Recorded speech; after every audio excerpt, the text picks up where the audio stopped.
mengingatkan kita dalam hadis riwayat Abu Daud. Waspadalah terhadap hasad, iri atau dengki.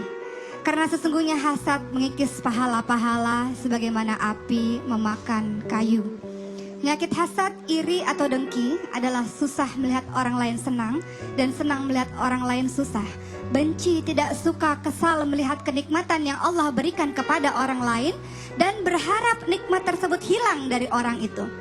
Maka orang ini yang punya penyakit hasad, iri dan dengki akan melakukan berbagai macam cara untuk bisa melenyapkan kenikmatan dari orang tersebut hingga ada dosa-dosa lain yang ia lakukan. Apa itu? Namimah bisa saja adu domba, ghibah, fitnah, dan bentuk kezaliman lainnya karena dia tidak suka orang tersebut mendapat kenikmatan Allah, yaitu berupa mungkin saja kelebihan harta, kedudukan, kehormatan, dan kebahagiaan lainnya.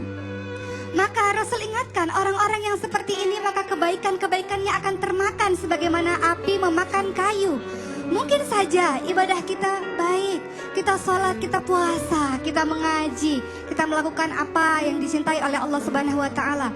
Mungkin saja pemahaman ilmu agama kita baik, tapi kalau di dalam hati kita ada penyakit hati, yaitu iri, dengki, maka khawatir akan sia-sia kebaikan tersebut. Pernahkah kita mendengar dalam hadis riwayat Ahmad, Rasulullah pernah berkumpul dengan seorang sahabat dan beberapa sahabat lain. Kemudian ada laki-laki yang lewat dan Rasul katakan dia ahli syurga, dia penduduk syurga.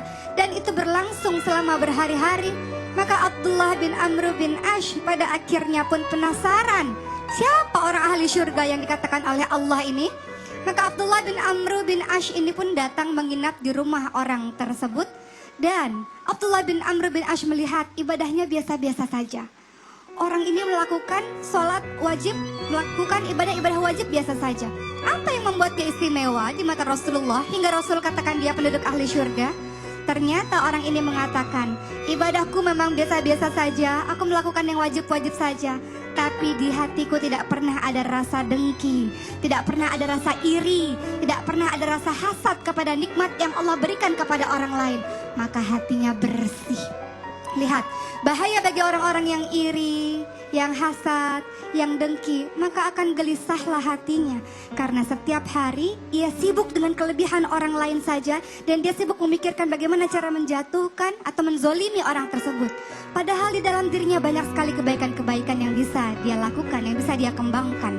Dan jenis orang-orang yang seperti ini khawatir menentang akan takdir Allah. Kenapa? Ingat bahwa rizki tidak pernah tertukar.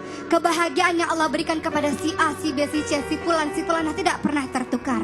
Ketika dia benci akan kebahagiaan yang Allah berikan kepada orang lain, khawatir dia menentang takdir dari Allah Subhanahu wa Ta'ala. Bukankah Rasulullah SAW pernah mengingatkan kepada Ibnu Abbas radhiyallahu anhu, wahai nak, ketika semua orang di muka bumi ini bersatu untuk memberi manfaat padamu, tidak akan pernah terjadi kalau tanpa seizin Allah.